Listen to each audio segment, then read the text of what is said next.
Did you know there's a chapter in the Bible that many Christians know by heart, but few truly understand? A verse that has become a wedding cliché, but was originally written to address one of the worst crises a Christian community has ever faced.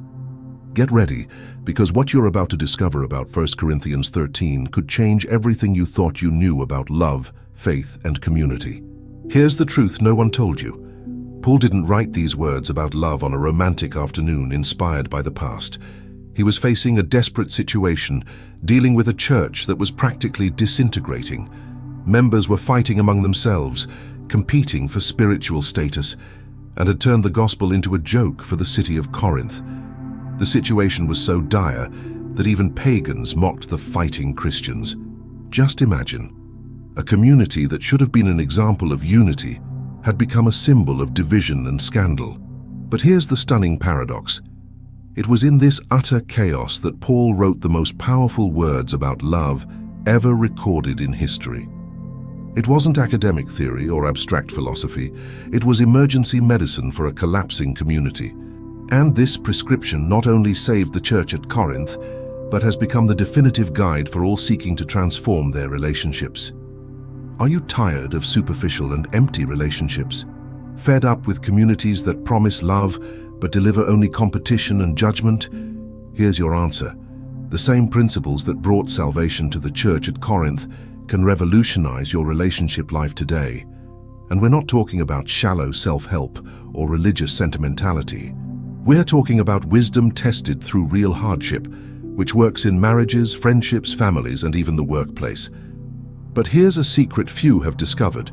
Truly understanding 1 Corinthians 13 isn't just about improving relationships, it's about discovering your eternal purpose, experiencing genuine transformation, and participating in something much bigger than yourself. Paul revealed that while everything in this life is temporary, including spiritual gifts, knowledge, even faith and hope, there is something that transcends time and connects you directly with the nature of God: true love. So, if you're ready to understand why this chapter may be the most important in the entire Bible, if you want to know how to transform crises into opportunities for growth and experience the kind of love that truly works in the real world, keep reading. What you'll learn in the following lines isn't just about an ancient text, it's about practical keys to a completely transformed life. You know those moments when everything that should be going right simply falls apart? Well, that's exactly what was happening to one of the most promising Christian communities of the first century. The church in Corinth, which should have been a beacon of love and unity, had become a veritable arena of spiritual gladiators. Members fought among themselves like children competing for the prettiest toy, and the worst part is, they did it in the name of Jesus. Each group seemed to have created its own version of Christianity, forgetting that they were all part of the same community. The gospel, which should have attracted people, was becoming a source of ridicule in the city. The situation was so embarrassing that even the pagans of Corinth were making fun of the Christians. Just imagine you go to a party and someone asks, "Oh, are you one of those Christians who always fight?" Heartbreaking, isn't it? Faith, which should unite, was being used as a weapon to divide. The Corinthians had lost the original purpose of Christ's message. It was as if every player on a soccer team wanted to be the top scorer, forgetting that the goal was to score goals for the team, not for themselves. Selfishness had even contaminated moments of worship. The saddest thing is that this division didn't happen overnight. It was a gradual process, like a crack in a wall that starts small and spreads. First, some members began to feel superior for following a specific spiritual leader. Then other groups emerged, each wanting to prove themselves right. Human wisdom began to compete with divine wisdom, and guess who was winning? Human pride. They forgot that true transformation comes from within, not from endless debates. Meetings, which should have been moments of spiritual growth, became courts. Each encounter was an opportunity for someone to show they knew more, had more spiritual gifts, or followed the most important leader. Genuine love was replaced by religious performances. Imagine arriving at a church expecting to find peace and hope, only to find people measuring spiritual strength as if it were an arm wrestling match. That's exactly what was happening in Corinth. The atmosphere was so tense that even new converts were confused about what it truly meant to be Christian. The church's reputation became a joke in the city. Merchants chatted in the markets, philosophers argued in the squares, and everyone had an opinion about those disunited Christians. It was as if the Christian community had become the reality show of the day, except no one was truly enjoying it. The collective witness was tarnished, and the message of the gospel was being distorted by selfish behavior. Every internal squabble was negative publicity for the kingdom of God. The situation was so dire that something urgently needed to be done. Local leaders no longer knew how to handle the situation. It was like trying to put out a fire with gasoline. Every attempt to resolve a conflict ended up creating two new problems. Faith, which should be a source of hope, was becoming a source of despair for many. Some more sensible members began to question whether it was truly worth continuing to be part of that community. The purpose of being salt and light to the world was completely lost.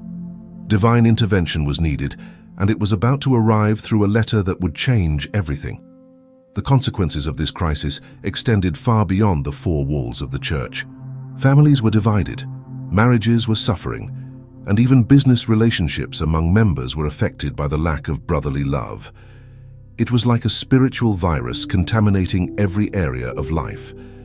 The transformation the gospel was supposed to promote was being blocked by pride and competition. Some members even began to question whether it was worth serving a God who allowed so much confusion among his followers. The crisis was at its peak, and everyone knew something needed to change drastically. But what's most impressive about this story is that God already had a plan to transform this mess into something beautiful. The crisis, which seemed to be the end of everything, would be the perfect setting for one of the most profound lessons about love ever written in history. It was as if God were setting the stage for an epic demonstration of how divine wisdom can transform any situation, no matter how complicated. And this transformation would begin through the words of a man who knew well both the hardships and the restorative power of true love. Just when the situation seemed hopeless, a man emerged who cared nothing for the cliques and divisions of Corinth. Paul, the apostle who had faced every kind of crisis, received news of the chaos engulfing that community. And here's the interesting thing: instead of taking the first ship to Corinth and giving them a personal scolding, he did something brilliant. He sat down, grabbed some papyrus and ink, and began writing one of the most revolutionary letters in history. It was as if he knew that well-chosen words can be more powerful than 1,000 fiery speeches. Wisdom was about to manifest itself through every line of that correspondence. The timing of Paul's writing this letter was no accident. He was desperate to see a community he had helped found destroying itself from within. He was like a father who sees his child fighting at school and knows he must intervene, but effectively. Paul knew that yelling would do no good, and that imposing rules without explaining the why would be futile. So he went straight to the heart of the matter, showing them the true purpose of being a Christian. Their faith was confused but not lost. It was simply a matter of redirection, like a GPS recalculating the route. Herein lies Paul's genius. He didn't begin the letter by directly attacking the problems. First, he reminded the Corinthians of who they truly were in Christ. It was like a father looking at his child and saying, "I know who you are inside, and that's not what I see now." The transformation Paul sought would not come through destructive criticism, but through restorative love. He knew that wounded people only heal when they feel loved, not when they are judged. Therefore, every word was chosen to bring healing, not more pain. Hope began to emerge in the first lines. Chapter 13 specifically was not intended as a poetic hymn to love for weddings. In fact, Paul was addressing a very practical and urgent problem. The Corinthians believed that having spiritual gifts made them superior to one another, as if there were a ranking of spirituality.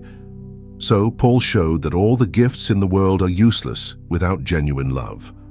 It was like saying, "You're arguing about who has the nicest car, but you've forgotten that the important thing is to get there together." Paul's wisdom transformed a criticism into one of the most beautiful definitions of love ever written. Pure genius. But the letter wasn't limited to the emotional aspect. Paul was also extremely practical. He gave concrete examples of how the community could reorganize and function with true love. For example, when he spoke about disorganized services, he didn't just say, "Behave better." He explained how to do it, one at a time, interpret in tongues, leave room for everyone to participate. It was like an instruction manual for a healthy community. Each practical guideline was rooted in the principle of love, showing that the purpose of being together is to build one another up, not to compete. The transformation would be gradual but solid. The timing of the letter was perfect. It came at a time when the Corinthians were tired of the bickering but didn't know how to stop. It was like fresh water to those dying of thirst in the desert. Paul's words brought clarity where there was confusion, hope where there was discouragement, and unity where there was division. It wasn't magic. It was wisdom applied with love. The letter acted like a mirror, showing each person not only their mistakes, but above all their potential to live differently. It was impossible to read those words and not feel challenged to grow. Their faith began to grow stronger again. The letter's impact was immediate and lasting. It not only solved Corinth's specific problems, but also became a timeless guide for any community seeking to live in harmony. It's like those family recipes passed down from generation to generation because they simply work. Paul didn't just put out the fire, he built a system to prevent future crises. Every principle established in the letter still serves today to resolve conflicts and restore relationships. The transformation that began in Corinth has echoed through the centuries, reaching us today. The love Paul described remains alive and well, demonstrating its transformative power. Most impressively, this letter, written to address a specific crisis, ended up becoming a universal treasure trove of human relationships. It was as if God had used the mess in Corinth to teach us about true love. Paul showed that crises can be opportunities for growth when handled wisely. The hope born from that letter continues to inspire millions of people today, proving that God's purpose always prevails. And this leads us to an interesting question. If the Corinthians were so divided, what exactly were the specific problems Paul needed to address? The problem in Corinth wasn't just a simple feud between church members, it was something much deeper and more dangerous. Each group thought itself the smartest, the most spiritual, the most right of all. Paul had to deal with something we still see in many communities today, the mania for turning faith into an intellectual competition. Some said, "I'm with Paul," others, "I'm with Apollos," and still others, "I'm with Peter," as if they were organized soccer fan clubs. Brotherly love had given way to endless debates about who followed the most important leader. It was as if they had forgotten that the true purpose of Christianity is not to prove who is smarter, but to live in genuine unity. Intellectual pride had spread like an epidemic among the Corinthians. They loved to show off their knowledge, give complex speeches, and impress each other with sophisticated philosophical arguments. Paul realized they were transforming divine wisdom into a spectacle of human vanity. It was like taking a precious diamond and using it as a paperweight. It works technically, but it loses its value completely. The transformation the gospel was supposed to bring was being blocked by intellectual arrogance. They wanted to appear wise in the eyes of men, forgetting that true wisdom comes from God and is manifested through humility. Paul did something brilliant. He showed that Christ himself chose the path of simplicity and humility. While the Corinthians competed to see who had the most eloquent speech, Jesus demonstrated love through his sacrifice on the cross. It was the difference between talking about heroism and actually saving lives in dangerous situations. Paul explained that God intentionally chose foolish things to confound the wise, not because he despises intelligence, but because he wants to show that true faith does not depend on a high IQ or a college degree. The hope of salvation is available to the philosopher, as well as to the simple person working at the corner bakery. The problem was that this intellectual competition was destroying the unity of the community. Imagine arriving at a family gathering and each person trying to prove they're smarter than the other instead of simply enjoying the company. That's exactly what happened in the Corinthian services. Paul showed that they were confusing wisdom with wisdom, intelligence with arrogance. The purpose of spiritual gifts and biblical knowledge is to edify the body, not to create a hierarchy of super Christians. It was as if they had turned the church into a university where only those with PhDs in spirituality had the right to speak. Paul's criticism was spot on. They were behaving like carnal people masquerading as spiritual. On the outside, they appeared very religious and knowledgeable, but on the inside, their motivations were selfish and competitive. It was like those people who post Bible verses on Instagram just to get likes, forgetting to live those words in their daily lives. Genuine transformation happens when we stop trying to impress others and start genuinely caring about them. Paul showed that true love doesn't need an audience or applause. Authentic faith manifests itself in simple acts of mutual care, not in elaborate religious performances. Paul also warned about the dangers of following human leaders as idols. Apollos, Peter, and Paul himself were mere servants, like gardeners tending a garden that belongs to God. Each had their role, but none was more important than the other. It was like an orchestra where each musician is essential, but no one is more valuable than the music they all produce together. Paul's wisdom showed that authentic Christian leadership does not create fan clubs, but always points to Christ. The purpose of any spiritual leader is to diminish so that Jesus may increase in people's lives. The hope of the community lies not in following men, no matter how talented, but in following Christ. What is most interesting is how Paul addressed this issue without devaluing knowledge or intelligence. He did not preach anti-intellectualism, but showed that true intelligence recognizes its limits and submits to God's wisdom. He was like a brilliant scientist who, the more he discovers about the universe, the more he marvels at the Creator. Mature faith integrates reason and heart, knowledge and love. Paul demonstrated that we must use our minds for God, but always remembering that life transformation happens through love, not through won arguments. Intelligence becomes dangerous when it is disconnected from humility and genuine care for others. Finally, Paul established a fundamental principle. Community unity is more important than being right on secondary issues. They might have differing opinions on methods, styles, and preferences, but they needed to be united on the essential: Christ and His love. It was like a family where each person has their own personality, but everyone loves and respects each other. Paul's practical wisdom showed that it is possible to disagree without dividing, to debate without destroying each other. The ultimate purpose is to maintain unity, while growing together in understanding. But this unity would only be possible if they stopped acting like spiritual children and began to truly mature, and it is precisely this immaturity that Paul would address next. Paul's comparison was devastatingly accurate. The Corinthians were behaving like children playing adults in an important meeting. They had access to profound truths about faith and spirituality, but they reacted to everything with the mindset of a 5-year-old. Paul wasn't being cruel. He was being clinical in his analysis. It was like watching adults throw tantrums at the grocery store because they can't buy everything they want. Imagine a work meeting where, instead of discussing solutions, everyone fights to see who can speak loudest without listening to each other. This was the dynamic in the Corinthian services. The Corinthian community had received powerful teachings, incredible spiritual gifts, and opportunities for transformation that many people only dream of, but they remained trapped in childish patterns of behavior. Mature love was being replaced by jealousy and competition worthy of a school playground. Paul had to be blunt.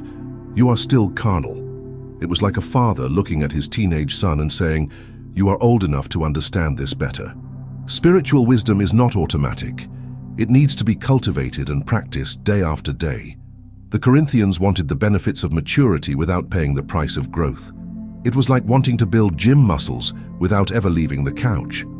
Paul showed that true faith requires abandoning selfish behaviors and embracing the responsibility of caring for one another.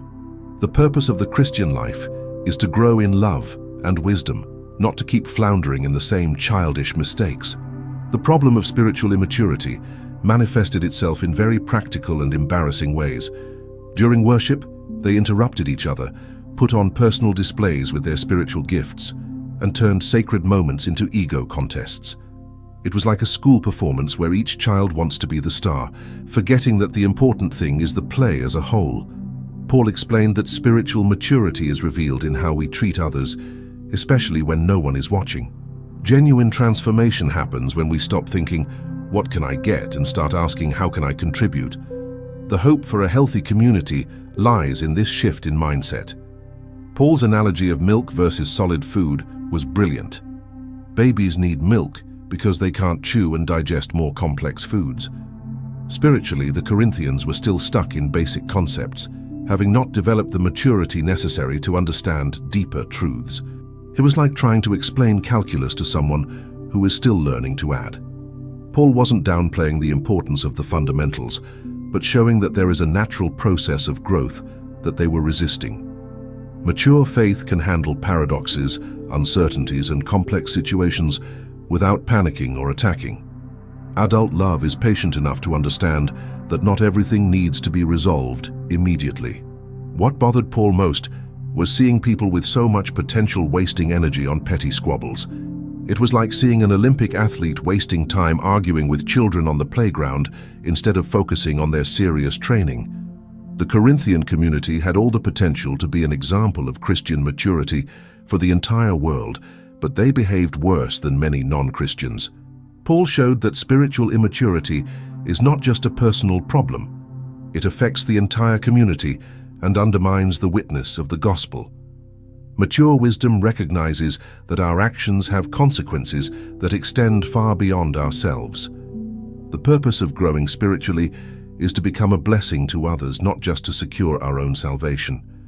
Immaturity also manifested itself in an inability to handle conflict constructively. Instead of talking things out and resolving differences like adults, they formed cliques, spread gossip, and created unnecessary drama. It was like those co-workers who, instead of speaking directly to the person who bothered them, complained to everyone except those who truly matter. Paul taught that spiritual maturity includes the courage to have difficult conversations with love and honesty. Relationship transformation happens when we choose growth over drama. The hope of a healthy community lies in its members' ability to handle conflict maturely and constructively. Paul also observed that they confused knowledge with maturity. Some Corinthians knew large portions of Scripture by heart and could deliver impressive theological discourses, but continued to treat those around them with a lack of love and respect. It was like knowing all the traffic rules, but continuing to drive irresponsibly. True wisdom is manifested not only in what we know, but in how we apply that knowledge in our daily lives. Paul showed that spiritual maturity is measured by the ability to love difficult people, forgive genuine offenses, and place the common good above personal interests. Mature faith produces practical fruits of love and service. The saddest thing is that this immaturity was preventing them from experiencing the true joy and peace that come from a community united in love. They were wasting the chance to experience something extraordinary simply because of pride and childish selfishness. It was like having access to an incredible amusement park, but spending the entire time arguing over which ride to use first. Paul made it clear that spiritual growth is not optional. It is essential to living the full purpose of the Christian life. The transformation from immaturity to maturity requires humility, patience, and much love. Now that we understand the impact of spiritual immaturity, Paul invites us to build something more solid and lasting, the true foundation of our faith. Paul was a master at adapting his messages to the Corinthians' reality. In a city where construction was one of the main economic activities, he used a metaphor that everyone would understand perfectly: the construction of buildings. It wasn't just a poetic illustration, it was a practical lesson on how to structure a life and a community that would last forever. Paul compared himself to an experienced architect who had laid the correct foundation, Jesus Christ, and now warned about the dangers of building on that foundation with inadequate materials. True love would be like using solid stones and quality mortar, while pride and competition would be like trying to build walls with straw and weak clay. The wisdom of this metaphor still resonates today. The genius of the metaphor lay in its brutal simplicity. Anyone who has seen a building knows that the foundation is everything. No matter how beautiful the decoration, no matter how expensive the finishes, if the foundation is weak, the whole edifice will collapse sooner or later. Paul showed that Christ is not one option among many. He is the only foundation capable of sustaining a life with eternal purpose. The Corinthians were trying to build their spiritual identities on human leaders, intellectual knowledge, and impressive gifts, but Paul warned that all these materials are temporary. True faith needs to be anchored in something indestructible, something that remains firm even when everything around it shakes. Lasting transformation only occurs when we build on solid rock. Paul detailed the types of building materials we can use in our lives. Gold, silver, and precious stones represented works made with genuine love, applied wisdom, and pure motivations. They are like long-term investments that yield eternal dividends. A practical example would be when you choose to dedicate quality time to listening to a friend who is going through a difficult time, without expecting anything in return. You are building with gold. When you decide to forgive a friend who hurt you in the past and move on without holding a grudge, you are using pure silver. But wood, hay, and straw represented works driven by selfishness, pride, and the pursuit of recognition, like when you help someone just to take a photo and post it on social media, hoping for praise. Paul taught that the hope of a strong community lies in the small, daily choices of each member. The test of fire, Paul mentioned, was not a threat, but an inevitable reality. Just as a fire quickly reveals which materials are resistant and which are vulnerable, life's crises show what truly sustains our faith. When we lose our jobs, when our health fails, when relationships break down, that's when we discover whether we built with solid or fragile materials. Paul wasn't trying to scare the Corinthians, he was preparing them for reality. Works motivated by true love can withstand any storm, but those built on ego and self-interest crumble at the first hurdle. Wisdom lies in choosing the right materials from the start, not waiting for a crisis to arrive to discover our foundation was weak. Individual responsibility within the community was also a crucial point of the metaphor. Paul showed that each person is simultaneously a builder and a part of the building. We are responsible for building our own lives with quality, but also for contributing to the collective construction of the church. It was like a condominium, where each resident takes care of their own apartment, but everyone is responsible for maintaining the common areas. When someone chooses to live with love and wisdom, they strengthen the entire community. But when someone persists in selfish and divisive behavior, they weaken the entire structure. The transformation of a community happens when each member assumes their responsibility to build with excellence. The goal is not to impress others, but to honor the divine architect who gave us the opportunity to participate in this incredible construction.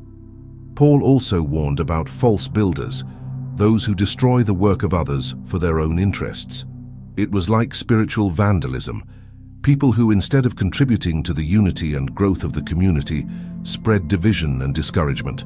Some did this consciously, out of malice or envy, others unwittingly, out of immaturity or ignorance. But Paul was clear. God takes the protection of his work very seriously. Whoever destroys God's temple, which is us individually and collectively, will be held accountable. This wasn't a threat of revenge, but a natural consequence. Those who sow destruction reap destruction in their own lives.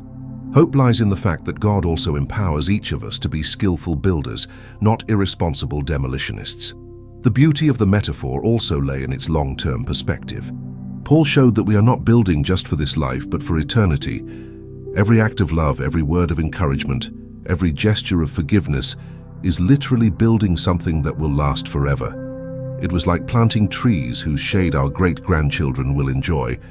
True faith gives us this eternal perspective, completely transforming our way of life. Instead of seeking immediate gratification, we begin to invest in things that truly matter. Paul's wisdom teaches us that a well-built life is one that leaves a positive legacy, that contributes to the well-being of others, that reflects the character of Christ. The purpose of our construction is not to create monuments to our ego, but to participate in the masterpiece God is creating through his community. Finally, Paul revealed that this solid construction is only possible when we understand our true identity. We are not just random workers on a random construction site. We are temples of the Holy Spirit, the dwelling place of God. This truth should transform our self-esteem and the way we treat others. It was like discovering that we are not just temporary tenants, but co-owners of an incredible mansion. The transformation this revelation produces is profound. We begin to treat ourselves and others with the respect a sacred temple deserves. But Paul knew that this theological truth would only make a practical difference if the Corinthians stopped accepting behaviors that defiled this sacred temple. And there was one specific area where this defilement was occurring in a particularly troubling way. The city of Corinth had a dubious reputation in the Roman Empire. It was known as a place where anything went, where moral boundaries were more suggestions than rules. And, unfortunately, some of this permissive mentality had infiltrated the local Christian community. Paul had to deal with a shocking situation. Church members were practicing sexual immorality so egregious that even pagans considered it unacceptable, and the community was doing nothing about it. It was as if they had confused love with blind tolerance and grace with permissiveness. Faith was being used as an excuse to avoid confronting destructive behavior. Paul had to demonstrate that true love sometimes requires the courage to say no when someone is harming themselves or others. The specific case Paul mentioned was chilling. A man was living with his own father's wife in a situation that violated both Christian standards and Roman law. Most strikingly, the church not only knew this, but prided itself on being inclusive and understanding. It was like a family seeing one of their children become addicted to drugs and deciding the best way to love them is to pretend nothing is happening. Paul showed that this was not love, but neglect disguised as spirituality. True wisdom recognizes that sometimes love needs to be firm and set clear boundaries to protect both the individual and the community. Genuine transformation does not happen when we ignore serious problems, but when we face them with courage and compassion. Paul needed to teach the Corinthians the difference between destructive judgment and loving correction. He was not promoting a witch hunt or creating an atmosphere of moral paranoia. The purpose of Christian discipline is not to punish or humiliate, but to restore and protect. It was like a doctor who needs to perform surgery. He doesn't make cuts because he enjoys hurting, but because it is necessary to remove something that is infecting the body. Paul clarified that there is a big difference between loving a person and approving of all their behaviors. The hope of loving discipline is always restoration, not destruction. True love cares more about a person's eternal well-being than their temporary approval. The issue went beyond the individual case. Paul realized there was a systemic problem in the way the Corinthians understood love. They had created a watered-down version of Christianity where everything was accepted in the name of tolerance and unconditional love. It was like prescribing medicine without a prescription. It seems kinder to not mention the side effects, but in reality, it is irresponsible and dangerous. Paul showed that biblical love is simultaneously tender and strong, merciful and holy. Authentic faith does not ignore sin.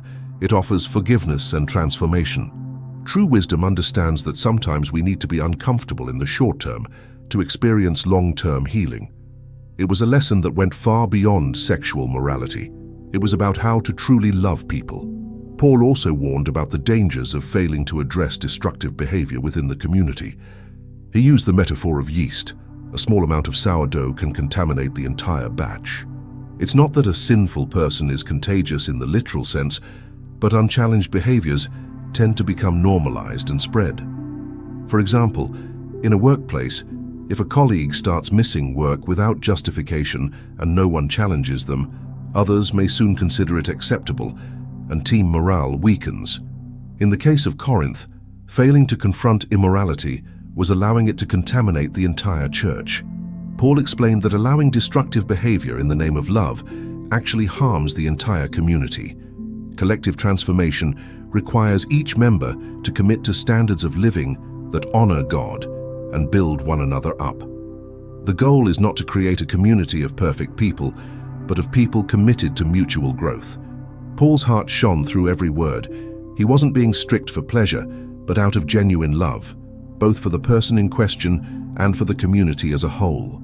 He was like a father who sets clear rules for his children, not out of authoritarianism, but because he knows that healthy boundaries produce healthy children. Paul explained that handing someone over to Satan, a strong expression meaning temporary exclusion from the community, had the ultimate goal of saving the person's soul. It was bitter medicine, but necessary. The hope was that the discomfort of exclusion would lead the person to repentance and genuine transformation. True love sometimes needs to say no in order to say yes to something better in the future. Paul made it clear that this discipline should not be applied to non-Christians. they were not committed to Christian standards, so it made no sense to judge them based on those standards. It was like demanding that someone who doesn't know how to drive obey traffic laws. First teach them how to drive, then demand obedience to the rules. Discipline was specifically for those who had already committed to following Christ, but were living in a way that contradicted that commitment. Paul showed that true faith has practical consequences. It changes the way we live. His pastoral wisdom distinguished between reaching out to outsiders with unconditional love and maintaining the integrity of the internal community. The purpose was to create an environment where new converts and mature members could grow in holiness. But Paul knew that talking about discipline and correction would not be enough if the Corinthians didn't first understand what truly nourishes a healthy community. There's no point in knowing what to cut if we don't know what to cultivate. Therefore, he decided to address the issue of spiritual gifts, not as individual performances to impress, but as divine tools to build the entire community in love.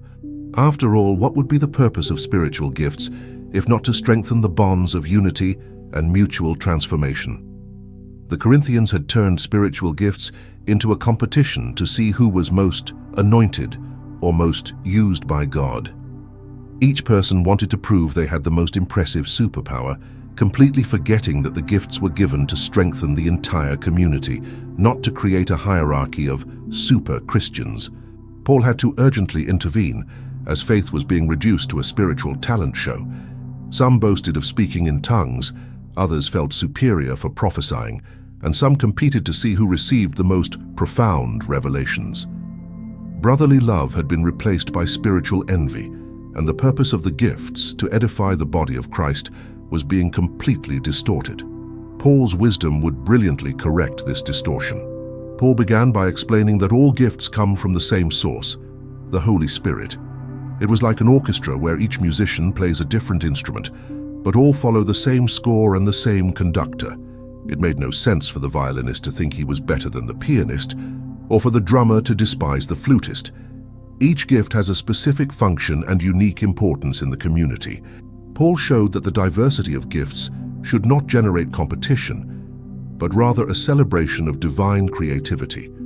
A transformation of mindset was crucial. Instead of, "My gift is better than yours," the focus should be, "Our gifts together make something beautiful." The hope for a healthy community lies in complementarity, where each person contributes their unique gifts to the common good. Paul's analogy of the human body was brilliant and impossible to refute. Imagine if the foot began to envy the hand, or if the eye refused to work with the ear. The whole body would collapse. This was exactly what was happening in Corinth. Each part of the body wanted to be the most important, ignoring that the beauty and efficiency of the body come from the harmonious cooperation of all its parts. Paul showed that some gifts are more visible, such as prophecy and tongues, while others are more discreet, such as service and administration, but all are essential. Mature faith recognizes that God distributes different gifts to different people because he needs them all to function together. True love celebrates the gift of another rather than envying it. Paul was careful when approaching the gift of tongues, which had become a source of pride and division in Corinth. He didn't dismiss the gift. On the contrary, he stated that he also spoke in tongues, but he explained that it has specific purposes and practical limitations. It was like owning a Ferrari, an incredible car, but not suitable for transporting a large family or moving. The gift of tongues, like the Ferrari, has its value, but if used at the wrong time, it can be more problematic than useful.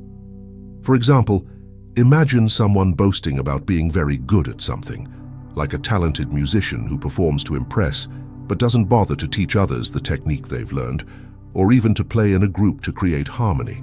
Paul established practical principles. 5 understandable words that build up the community are better than 1,000 words in tongues that no one understands. Wisdom lay in using each gift at the right time and in the right way, always prioritizing what builds unity and promotes collective transformation. What bothered Paul most was seeing people using spiritual gifts to promote themselves rather than to serve. It was like a doctor who uses his skill not to heal patients but to impress people at parties, talking about complex surgeries. Gifts were given to minister to the needs of others, not to satisfy the ego of those who possess them. Paul showed that the purpose of gifts is always other-centered: prophecy to edify and encourage, healing to alleviate suffering, teaching to clarify truths, administration to organize the community. When someone uses a spiritual gift motivated by love, the result is always positive. But when it is used to show off, the result is division and envy. Authentic faith is manifested in gifts that serve, not those that serve themselves. Paul also had to deal with those who felt less spiritual because they didn't have more impressive gifts. Some members considered themselves second-class Christians because they didn't speak in tongues or experience impressive visions. It was like a child feeling inferior because he can't sing like his older sister, forgetting that his older sister can draw beautifully. Paul showed that God is no respecter of persons and that each member of the community receives exactly the gifts they need to fulfill their unique purpose. Hope lies in discovering and developing the gifts God has given us, not in envying what He has given others. Personal transformation begins when we stop comparing ourselves and begin dedicating ourselves to what we have been called to do. Divine wisdom is perfect. He never makes mistakes in distributing gifts. But the culmination of Paul's teaching on spiritual gifts was to show that all of them, however impressive, are temporary. One day we will no longer need prophecy because we will see God face to face. We will no longer need gifts of healing because there will be no more sickness. We will no longer need teaching because we will know perfectly. Gifts are tools for this life, but love is eternal. It was like the difference between scaffolding and construction. The scaffolding is essential during construction, but when the building is finished, it is removed. What remains is the construction. Paul showed that we can get so carried away with the scaffolding of spiritual gifts that we forget to invest in what truly endures: love. Faith and hope are also important, but even they will one day be fulfilled. Love, however, is the very nature of God, eternal and unchanging. Therefore, Paul decided to show the Corinthians the more excellent way, the way of love. It's not that gifts are bad or unnecessary, but they needed to understand that without love, the most impressive gifts become empty noise, performance without substance. It was like having the most powerful car in the world, but driving aimlessly, a lot of wasted power. Spiritual gifts fueled by love become powerful instruments of transformation and unity, but spiritual gifts without love become sources of division and pride. And it was precisely this revolutionary definition of love that would forever change the way the Corinthians and we understand what it means to truly love as Christ loved. When Paul began to define true love, he didn't resort to romantic poetry or abstract philosophy.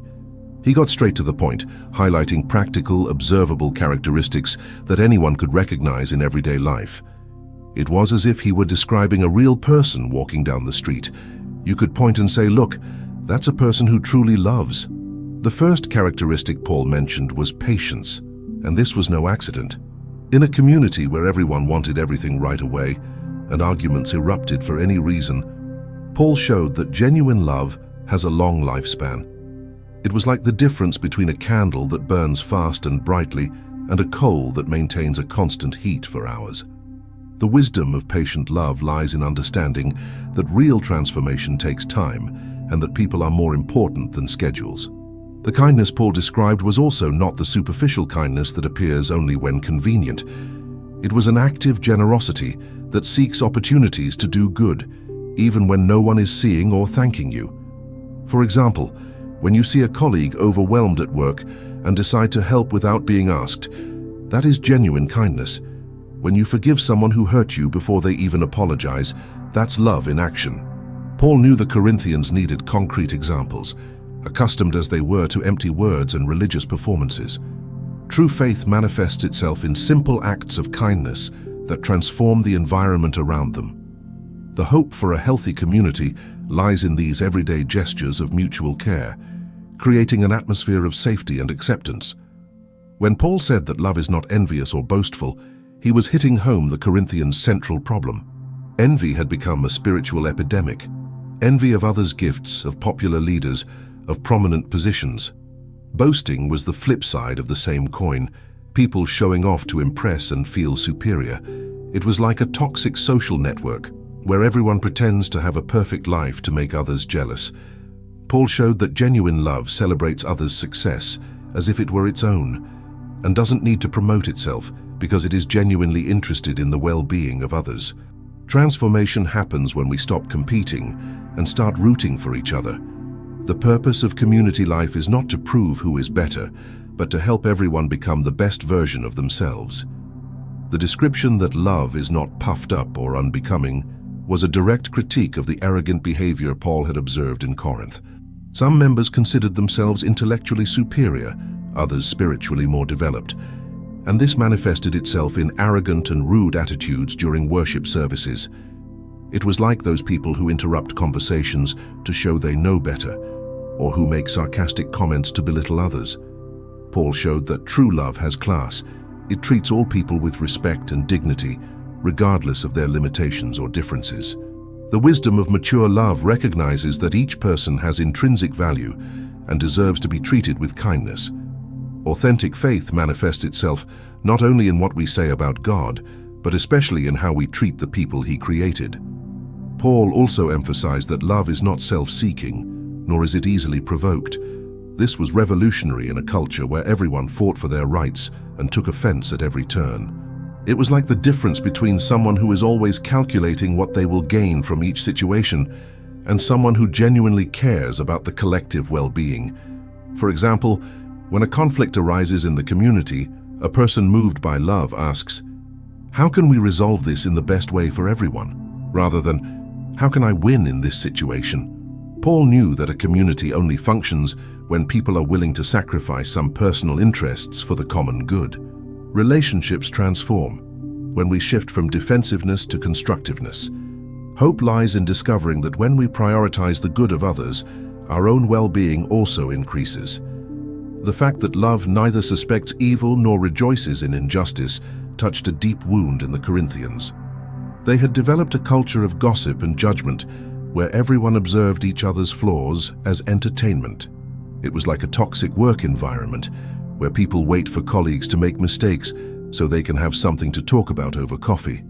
Paulo demonstrated that genuine love gives the benefit of the doubt, seeks to understand before judging, and is saddened to see someone fall into error. It's not naivety or blindness. It's a conscious choice to focus on people's potential rather than their problems. The wisdom of love understands that when we celebrate others' flaws, we create an environment where our own will be celebrated as well. The purpose is to create a community where everyone feels safe to grow and improve without fear of ridicule. Finally, Paulo explained that love bears all things, believes all things, hopes all things, and endures all things. It wasn't masochism or naivety. It was the inner strength that comes from being anchored in something greater than temporary circumstances. It was like the difference between a sapling that bends with any wind and a mature tree that stands firm even in the strongest storms. Mature love has this resilience because it is rooted in God's eternal nature, not in fickle emotions or changing circumstances. Paul showed that this ability to persevere is not weakness, but the greatest demonstration of strength there is. The faith that produces this kind of love is indestructible because it is grounded in God's unchanging character. The transformation this love produces is lasting, because it does not depend on human retribution or recognition. But Paul knew that describing love would not be enough if the Corinthians did not understand why it is worth investing all their energy in developing this kind of relationship. After all, if everything in this life is temporary, why strive so hard to love well? And it was precisely this fundamental question about the eternity of love that Paul would definitively answer, showing that, among all the Christian virtues, there is one that transcends even time and space. Paul knew the Corinthians needed to understand something revolutionary. While everything around us is temporary, love is the only thing in this life with an eternal nature. It was like discovering that, among all the objects in your house, only one is made of pure gold, while the others are merely plated. Paul wasn't diminishing the importance of faith and hope. On the contrary, he showed that they are fundamental to this life. But there is a crucial difference. Faith is fulfilled when we finally see God face to face, and hope is realized when we receive what we hoped for. Love, however, continues eternally because it is the very essence of the divine character. The transformation this should produce in our perspective is radical. It means that every act of love we practice today is literally building something for eternity. Wisdom lies in investing our energy in that which will never end. Paul's comparison between our present vision and the future vision was brilliant. He said that now we see through a mirror, dimly, but then we will see face to face. In Paul's time, mirrors were made of polished metal and gave a distorted, blurry image, nothing like today's crystal-clear mirrors. It was like the difference between watching a movie on a tube TV with interference and watching it on a 4K Ultra HD screen. Paul showed that our current understanding of God, however sincere, is still limited and imperfect. But this shouldn't discourage us. On the contrary, it should fill us with hope. The faith we have today is like a preview of the trailers for a full-length movie we will watch in eternity. The transformation of this perspective completely changes how we view our current limitations. They are temporary, not permanent. The partial knowledge Paul mentioned was not a criticism of the pursuit of wisdom or theological study. It was a humble reminder that even our best insights into God are like drops of water compared to the ocean of divine reality. It was like a college student who knows a lot about his field of study, but recognizes that he still has much to learn. Paul showed that this intellectual humility is essential for spiritual growth. When we recognize our limited knowledge, we become more open to learning, more tolerant of different perspectives, and less arrogant in our convictions. Community functions best when everyone understands that we are on a journey of discovery together, not a competition to see who reaches the destination first. The purpose of present knowledge is not to make us feel superior, but to prepare us for the full understanding that is to come. Paul also revealed something profound about our eternal identity. He said that then we will know even as we are known. This means that God already knows us completely. Every thought, every motivation, every potential we haven't yet discovered within ourselves. It was like being completely transparent before someone who loves you unconditionally. There are no masks, pretensions, or performances necessary. The transformation that awaits us in eternity includes not only knowing God perfectly, but also knowing ourselves perfectly as He sees us. Imagine discovering capabilities, talents, and aspects of your personality that you never knew existed. Christian hope is not just about escaping this life, but about discovering who we truly are when all limitations and distortions are removed. Faith gives us a glimpse of this true identity already in the present.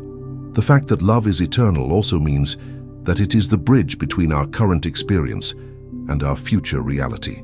When we genuinely love today, we are experiencing a piece of eternity here on earth.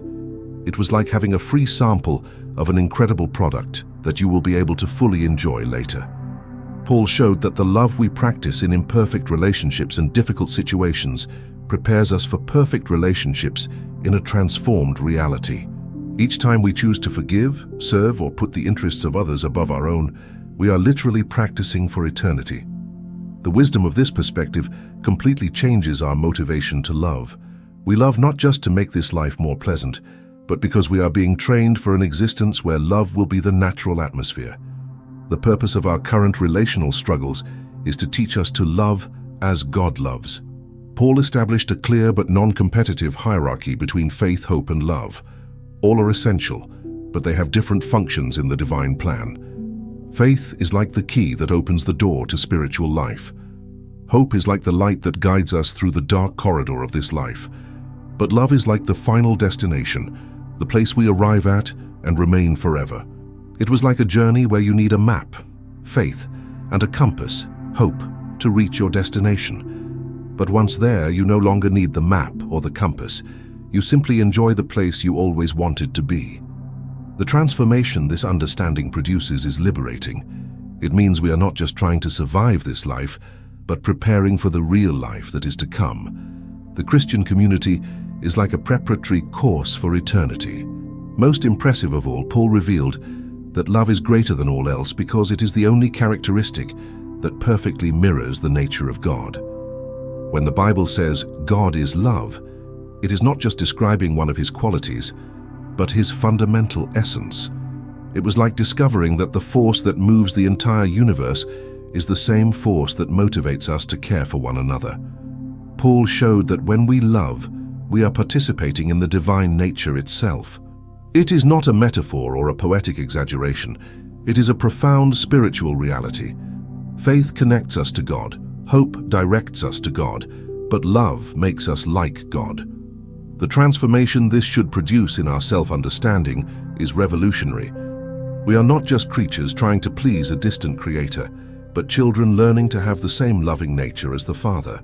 And this transformative truth needed to be manifested in practical ways in the daily life of the Corinthian community, especially in the way they organized themselves and cared for one another.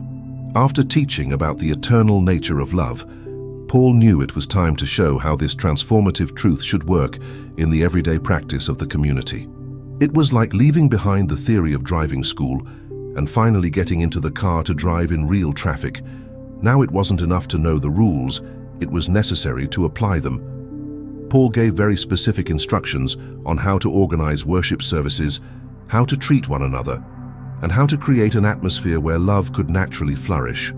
Paul's practical wisdom lay in realizing that spiritual transformation must manifest itself in concrete behavioral changes. Faith without practical application is like a seed kept in the closet. It has potential but never bears fruit. The purpose wasn't to create more religious rules, but to establish principles that would allow hope and love to flow freely in the community. The first area Paul addressed was the organization of worship services, which had become a total mess. Some people were constantly interrupting, others were putting on one-on-one shows, and no one was truly being edified. It was like a class where all the students were talking at once. Too much noise, too little learning. Paul established simple yet revolutionary principles. Let all things be done decently and in order, one at a time. If anyone speaks in a tongue, let there be interpretation. These weren't rigid rules, but loving guidelines that would ensure everyone could participate and grow. The transformation of the Corinthian worship services would be visible. Instead of spiritual competition, there would be cooperation. Instead of confusion, there would be clarity. Instead of individual performances, there would be mutual edification. The community would finally function like a finely tuned orchestra, with each person contributing at the right time to create a beautiful harmony. Paul also had to address specific issues regarding the role of women in worship services, but always within the cultural context of the time and the overarching principle of love and mutual respect. It was like adapting a computer program to work on different operating systems. The core remains the same, but the application adapts to the context. Paul wasn't establishing universal rules about gender hierarchy, but addressing specific situations that were causing problems in that community. His pastoral wisdom always prioritized what would edify the most people and cause the fewest stumbles. The purpose was to maintain the unity and positive witness of the church before society. True faith adapts culturally without compromising its essential principles, and the essential principle has always been love that honors and values each person. Care for spiritual leaders was another practical area Paul addressed. He showed that a healthy community recognizes, values, and supports those who dedicate themselves to the ministry of the word and teaching. It was like a soccer team that takes good care of its coach and physical trainers, recognizing that they are essential to collective success. Paul taught that those who sow spiritually should also reap materially, not out of greed but out of justice and practical wisdom. A shepherd who goes hungry cannot fully dedicate himself to the spiritual care of his flock. Transforming this mindset would create a community where leaders could fully dedicate themselves to their calling, and members would understand that investing in collective spiritual growth is everyone's responsibility. The hope for a strong church lies in this partnership between dedicated leaders and committed members. Paul also established principles for dealing with internal conflicts without resorting to secular courts. It was like teaching a family to resolve their differences in their living room without having to call the police for every argument. He showed that Christians should be able to mediate disputes with wisdom and love, using people from their own community who possessed maturity and discernment. It wasn't about creating a parallel legal system, but about demonstrating that Christian love can resolve conflicts more effectively than purely punitive systems. The transformation this would produce would be impressive. Less drama, more peace; less division, more unity; less wounded pride, more restorative love. The purpose was to show the world that there is a different way to deal with conflicts, through forgiveness, justice tempered by mercy, and the pursuit of the common good above individual interests. The issue of generosity was also addressed in a practical and loving way. Paul organized a collection to help needy Christians in Jerusalem, but the way he did it was brilliant. Instead of pressuring or emotionally manipulating, he appealed to the noblest principles of the Christian faith. It was like a leader who motivates his team by demonstrating the importance of the project, not by threatening or blackmailing. Paul demonstrated that true generosity arises from a grateful heart, not from religious obligation. The wisdom of Paul's approach lay in connecting practical action, giving money, with profound spiritual truths, imitating Christ's sacrificial love. The transformation this produced was a generous community that gave joyfully, creating a positive cycle of blessings that strengthened everyone involved. Christian hope manifests itself concretely when we care for one another's physical needs. Relationships with authorities and society in general also received practical guidance. Paul taught that being a Christian did not mean being rebellious or disrespectful of social structures, but rather being salt and light through the example of a transformed life. It was like being an exemplary employee who changes the company culture, not through confrontation, but through consistent excellence and integrity. The Christian faith should make people better citizens, better neighbors, and better co-workers. Individual transformation should contribute to social transformation, but always through love, demonstrated in concrete actions, not by imposition or judgment. The purpose was to create a community recognized by society as a positive force, contributing to the common good and respected for its integrity. Finally, Paul showed that all this practical application of love was not an additional burden, but the natural expression of hearts transformed by faith. It was like the difference between a person who is polite because they were forced to be, and a person who is polite because they genuinely care for others. When the love of Christ truly penetrates the heart, loving actions flow naturally. Paul's wisdom lay in showing that external rules never produce lasting transformation. Only genuine love can do that. The Corinthian community had everything they needed to live extraordinary lives: faith, hope, spiritual gifts, and now an understanding of how to apply love in every area of community life. The transformation this would produce would be a powerful testament to the power of the gospel to create truly loving and functional communities. Now you know the complete truth about 1 Corinthians 13, a practical manual for transformation that emerged in the midst of the greatest crisis a Christian community has ever faced. You've discovered that Paul wasn't just philosophizing about love. He was prescribing the ultimate cure for broken relationships, destructive pride, and divided communities. But knowledge without application is like having the recipe for the best medicine in the world and leaving it in a drawer. So here's the burning question. What will you do with everything you've learned? Will you continue living in superficial relationships, or are you ready to experience the kind of love that truly transforms? Will you remain in the comfort zone of familiar conflicts, or will you apply Paul's wisdom to build something completely new? Think with me, how many times have you tried to love more and ended up frustrated because it seemed impossible? Now you understand why. You were trying to build mature love on immature foundations. You've learned that true love isn't a feeling that comes and goes, but a conscious daily choice to seek the good of another, even when it's not easy, even when it's not reciprocated. And here's the most provocative part. If you've truly absorbed these lessons from Corinth, your life will never be the same. You can no longer use the excuse of, "That's just the way I am," for selfish behavior. You can no longer accept toxic communities as normal. You can no longer settle for relationships that don't reflect the love of Christ. True faith demands transformation, and transformation demands action. So, how about starting today? Think about a difficult relationship in your life. It could be with your spouse, child, parent, friend, or co-worker. What would it be like to apply Paul's definition of love to that situation? What would it be like to be patient when you want to explode? kind when the other person doesn't deserve it? What would it be like to not hold a grudge against that old hurt you love to revisit? Hope lies in the fact that you don't have to pretend you already have that perfect love. The Christian community exists precisely for this, to grow together, to correct each other wisely, and to encourage each other when we fail. The purpose is not to get there alone, but to walk alongside others who are also committed to this journey of transformation. But there's one final question that will determine whether this content will truly change your life, or if it will just become another interesting piece of information you've forgotten a week from now. Are you willing to be vulnerable enough to admit where you need to grow? Are you ready to ask for help when love seems impossible? Do you have the courage to be an example of transformation for others who are also struggling? The love of 1 Corinthians 13 is not an impossible utopia. It is a reality, available to those willing to pay the price of growth. Paul proved this, transforming one of the worst crises of the early church into one of the most beautiful demonstrations of unity and spiritual maturity. If it worked for the disunited and proud Corinthians, it can work for you too.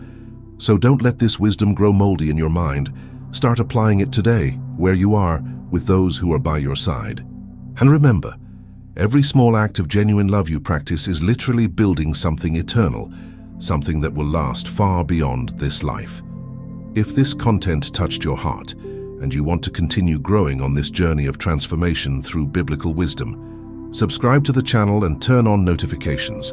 Here you'll find more in-depth content that goes beyond the superficial and gets to what truly matters for a life of purpose and true love. Don't miss the opportunity to be part of this community, committed to real growth and genuine transformation.